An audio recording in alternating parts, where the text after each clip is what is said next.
Hi అండి. నమస్తే. నేను మీ Manasa. Welcome back to M and M's crazy kitchen. ఈరోజు మన కిచెన్‌లో ఫంక్షన్స్‌లో వడ్డించే సేమియా కేసరి ఎలాంటి ఫుడ్ కలర్స్ వాడకుండా సింపుల్‌గా తక్కువ టైంలో ఎలా చేసుకోవాలో చూపించబోతున్నాను.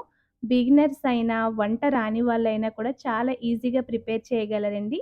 సో, లేట్ చేయకుండా ఈ సేమియా కేసరి ఎలా చేయాలో చూసేద్దాం. వీడియోని ఎక్కడ స్కిప్ చేయకుండా ఎండ్ వరకు చూసేయండి. ముందుగా స్టవ్ మీద ఒక కడాయి పెట్టి అందులో ఒక టేబుల్ స్పూన్ నెయ్యి వేసి హీట్ చేసిన తర్వాత కొన్ని జీడిపప్పు వేసి లో ఫ్లేమ్‌లో 2 నిమిషాలు ఫ్రై చేయండి.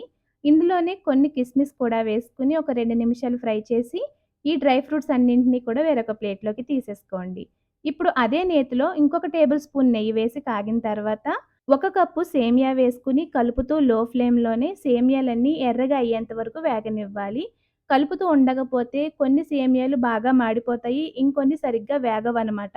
సో, అందుకనే కాస్త కంటిన్యూగా కలుపుతూ ఇలా ఎర్రగా వేగిన తర్వాత వీటిని కూడా ప్లేట్‌లోకి తీసేసుకొని, ఇప్పుడు అదే ప్యాన్‌లో మనం సేమియాలు తీసుకున్న కప్పుతోనే 2 కప్పుల వాటర్ యాడ్ చేసుకోండి.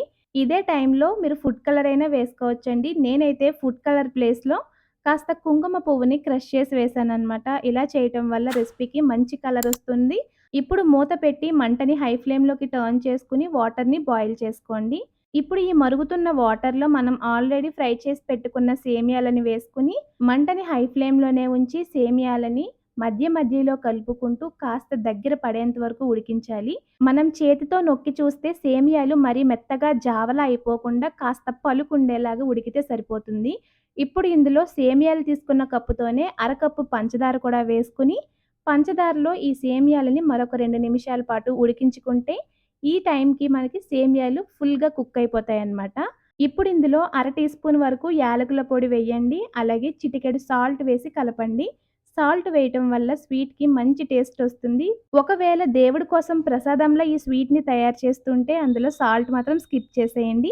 ఫైనల్‌గా రెడీ చేసి పెట్టుకున్న డ్రై ఫ్రూట్స్‌ని కూడా వేసి కలిపేసిన తర్వాత స్టవ్ ఆఫ్ చేసుకొని వేడి వేడిగా సర్వ్ చేసుకున్నారంటే healthy and tasty function style సేమియా కేసరి అయితే రెడీ అయిపోతుంది.